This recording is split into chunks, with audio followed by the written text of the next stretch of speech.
when I wake up and in the hospital in Cayman, then, I look around, and I was wondering where I was because I asked one of the nurses that if this was a church, because I didn't have my right mind.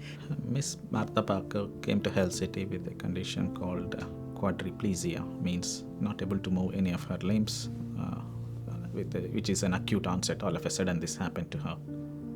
I saw her condition and I saw her deteriorate from someone who was actually walking and talking and cooking to someone who was just laying there speechless, couldn't say anything and couldn't move.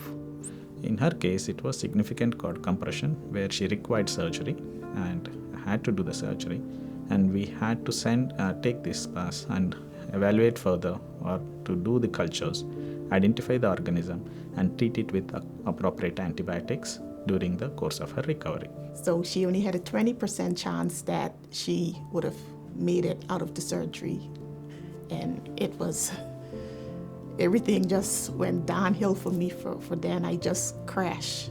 Though she had an extensive spinal infection throughout the entire spinal cord, but most of it is in the cervical spinal cord. Considering her age and other comorbidities, I have to tailor the procedure accordingly for her. And once we dealt with the cervical spinal cord, she started responding. She also requires a procedure for the lower back, but her bones are not that strong enough to undergo such a major surgery. So we thought we'll manage conservatively for the lower back.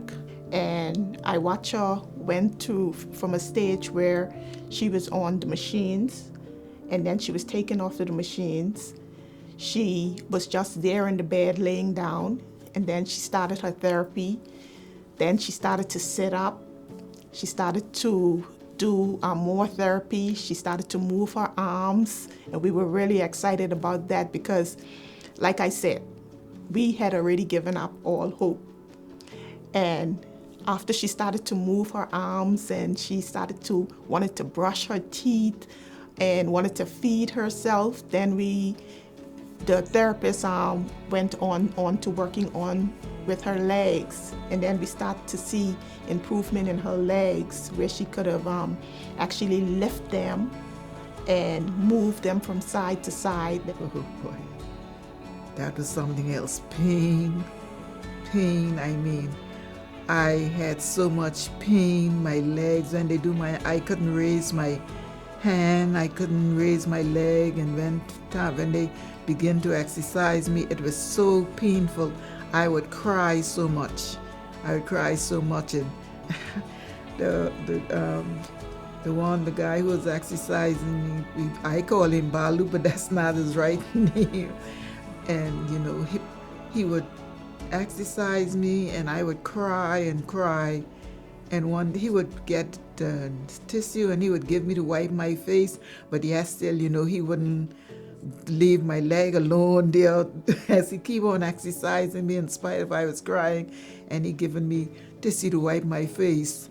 He do his job, and he did a good job. I'm very confident that in next 3 to 6 months she would be doing pretty good and able to involve in all her social activities. I feel great that I could do it on my own. I mean, I feel so free. I feel like I was in bondage before, but now I feel so free that I could move around, the way, it ain't the way that I would like to because I'm coming on gradually, but it's a great change and it's a great feeling. If she has not been identified on timely basis and not addressed, she would have succumbed to it. Her family, in fact, when they shifted here, there was no much hope. They were thinking it's most likely a palliative care. What my mother has been through has been nothing more than a miracle. I'm feeling back normal to myself, like how I used to be, feeling back like Martha again. I would say to the Health City staff, continue to do what you're doing. Continue to be the kind, loving, gentle people that you are. Health City and the staff here at Health City, they were nothing more than God sent.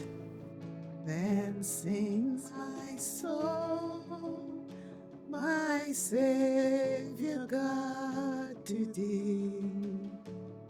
How great thou art,